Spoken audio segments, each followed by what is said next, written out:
po, ako po si Princess. Ang paborito ko pong Bible hero ay si Abraham. Ito po ang aking drawing na si Abraham. Si Abraham po ang paborito ko pong Bible hero dahil sa kanyang pananampalataya ay natuto po ako magkaroon ng faith. At sa kanyang pagsunod ay natuto po ako sumunod sa Panginoon.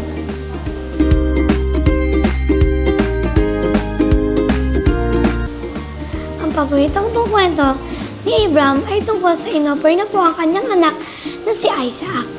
At dahil doon, naging paborito ko po siya dahil sa pananampalataya niya po sa Panginoon.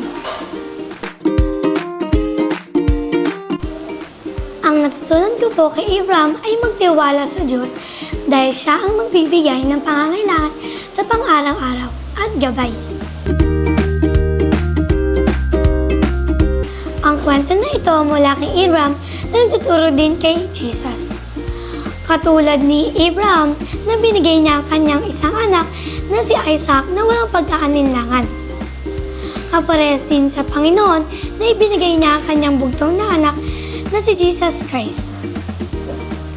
Ikaw, sinong paborito mong Bible hero at bakit? Salamat sa panonood!